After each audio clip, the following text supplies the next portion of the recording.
नमस्कार, स्वागत है आपका मेरे चैनल आपकी दीदी ललिता में। तो आज मैं आपको बताऊंगी कि मार्गशीर्ष का महीना कितना पवित्र और कितना अत्यंत हमारे लिए एक सौभाग्य की बात है कि ऋषि मुनियों ने, भगवान विष्णु ने, माँ लक्ष्मी जी ने हमें ये महीने इस तरह प्रदान किए कि हम इसमें पूजा अर्चना करके अपना पुण्य बढ़ा सकते हैं, अपने पुण्य को प्राप्त कर सकते हैं, धार्मिक कार्यों से हम जुड़ सकते हैं। तो जिस तरह से हम लक्ष्मी जी की पूजा अघन मास, जो कई जगह अघन मास कहा जाता है, कोई इसे मंगसर कहता है, कोई मार्गशीर्ष का महीना कहता है। तो इसमें अगर हम लक्ष्मी जी की पूजा करके अपने पुण्य को बढ़ा सकते हैं, उनकी कृपा को प्राप्त कर सकते हैं, उसी तरह से हम विष्णु भगवान की पूजा करके भी अपने पुण्य को प्राप्त कर सकते हैं, उन्हें प्रसन्न कर सकते हैं, अपने घर में लक्ष्मी और विष्णु जी का वास कर सकते हैं।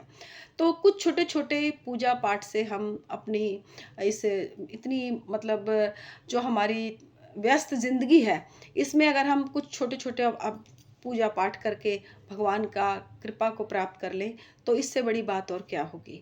तो चलिए मैं बताती हूँ कि किस तरह से हम छोटी-छोटी पूजा करके हम भगवान विष्णु को, हम माँ लक्ष्मी जी को प्रसन्न कर सकते हैं। स्थिर लक्ष्मी के लिए तो मैंने कल की वीडियो में आपको कुछ छोटे-छोटे उपाय बताए। आज मैं भगवान कृष्ण को प्रसन्न करने के लिए आपको उपाय बताऊंगी। कहते हैं कि अघन मास में यदि द्वादशी या पूर्णिमा का व्रत किया जाए तो बहुत अच्छा होता है, क्योंकि एकादशी और द्वादशी, ये दोनों, अगर द्वादशी युक्त एकादशी आप करें तो वो सबसे अच्छी होती है। अगर अघन मास में आप एकादशी जैसे दशमी युक्त जो एकादशी आती है उसका व्रत आप कभी ना करें, वो हमारे लिए अच्छी नहीं होती। और जो जिसमें द्वादशी युक्त जो एकादशी आती है, चाहे उसमें एकादशी का एक पल की ही क्यों ना हो और द्वादशी पूरा दिन हो, तो आप उसी एकादशी का व्रत करें।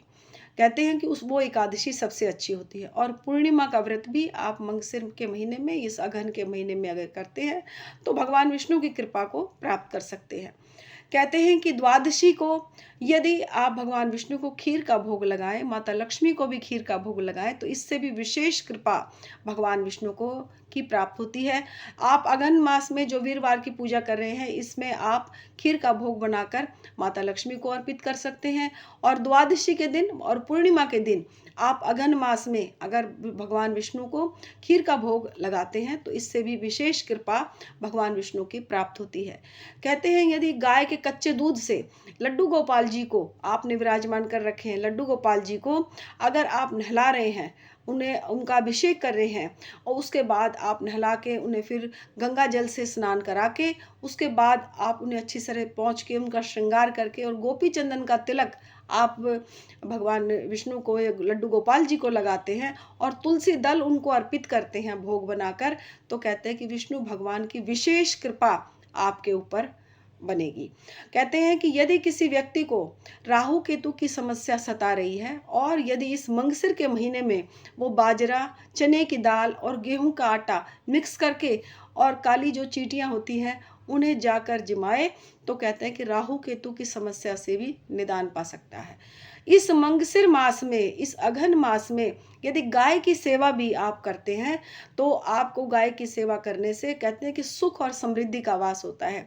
जो बहनें सुबह पहले ग्रास, गऊ ग्रास निकालती हैं, जो पहली रोटी गाय की बनती है, जैसे जो आप रोटी बनाते हैं उसमें पहली रोटी यदि गाय की निकालते हैं, उसके ऊपर थोड़ा मीठा रखते हैं या गुड़ रखते हैं और वो रोटी आप गाय को देते हैं, तो कहते हैं उस घर से लक्ष्मी का कभी भी मतलब नहीं जाते, उस घर से स्थिर वास माना जाता है उस घर में लक्ष्मी का। कहते हैं कि इस तरह से यदि आप इस अघन मास से आप यदि पहले से कर रहे हैं तो बहुत ही अच्छा है, दिन दूनी रात चौगनी आपके घर तरक्की हो रही होगी।